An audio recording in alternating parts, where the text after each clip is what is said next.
নমস্কার বন্ধুরা, সবাই কেমন আছো? আশা করি সবাই ভালো আছো, সুস্থ আছো। আমিও ভালো আছি।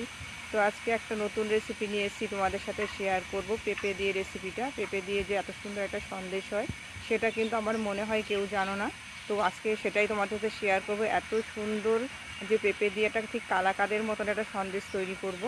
তো এই পেঁপেটা যেন সবারই কিন্তু শরীরের পক্ষে খুবই উপকার, লিভারের পক্ষেও পেঁপেটা খুবই উপকার।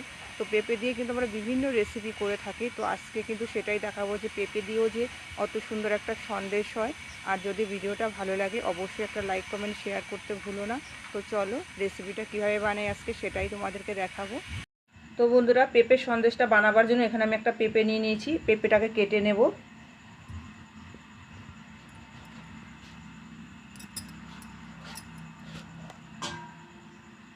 পেঁপেটাকে ভালো করে কেটে নেব। তো পেঁপের খোসাগুলোকে দেখো ভালো করে ছাড়িয়ে নিয়েছি। পেছনটা একটু মোটা মোটা করেই ছাড়িয়ে নিয়েছি, কারণ যদি বেশি হালকা করে ছাড়ানো হয় অনেক সময় তেতো ভাব আসে, সেই কারণে একটু মোটা মোটা করে খোসাগুলোকে ছাড়িয়ে নিয়েছি। আর এবার ভেতরের অংশটাকে একটু চামচ দিয়ে পরিষ্কার করে নেব। তো দেখো ভেতরের অংশগুলোকে ভালো করে চামচ দিয়ে আমি পরিষ্কার করে নিয়েছি। এবার একটা গ্রেটারের মধ্যে, যেটা সবচেয়ে মিহি গ্রেট হয়, সেটাতে আমি একটু গ্রেট করে নেবো পেঁপেটাকে ভালো করে। এবার গ্যাসটাকে জ্বালিয়ে নিয়েছি, একটা গামলা চাপিয়ে দিলাম, কিছুটা পরিমাণে জল দিয়ে দিলাম। পেঁপেটাকে হালকা করে একটু গরম জল দিয়ে ধুয়ে নেব, খুব একটা যে সেদ্ধ করবো তা না। জলটা ফুটে গেছে, এবার পেঁপেগুলোকে আমি দিয়ে দেব।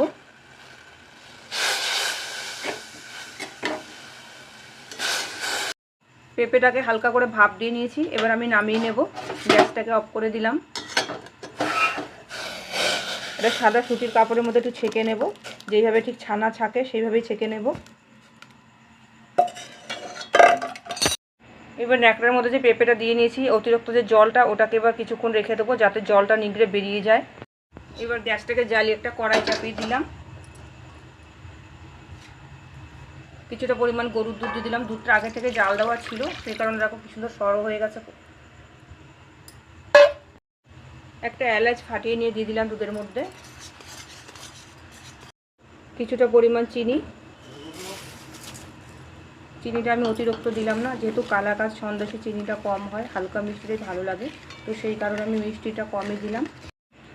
কিছুটা পরিমাণে গুঁড়ো দুধ নিয়ে নিয়েছি, উষ্ণ একটু গরম জল দিয়ে গুলে নেব দুধটা, যেহেতু ঠান্ডা জল দিলে দলা পাকিয়ে যেতে পারে, সেই কারণে সবসময় গুঁড়ো দুধের মধ্যে উষ্ণ গরম জল দিয়েই গুলতে হয়। গুঁড়ো দুধটাকে দিয়ে দিলাম। দুধটা দেখো খুব সুন্দর একটা ঘন ভাব চলে এসছে। এইবার যে পেঁপেটাকে আমি গ্রেট করে রেখে ভাপ দিয়ে নিয়েছিলাম, দিয়ে দেবো পেঁপেটাকে।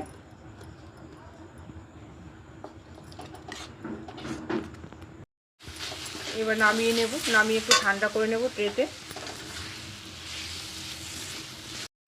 একটা ট্রেতে নামিয়ে নিয়ে এবার আমি কিছুক্ষণ ঠান্ডা করে নেব, তারপরে পিস পিস করে ঠিক কালাকাদের শেপ দিয়ে তারপরে কেটে নেব। আর এত সুন্দর সেন্ট বেরিয়েছে তোমাদের বলে বোঝাতে পারবো না।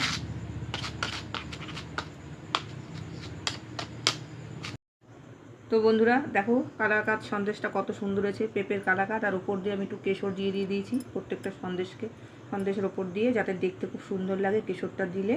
তো আজকে তোমাদের সাথে শেয়ার করলাম পেঁপের সন্দেশ, একরকম কালাকাঁদই বলা চলে।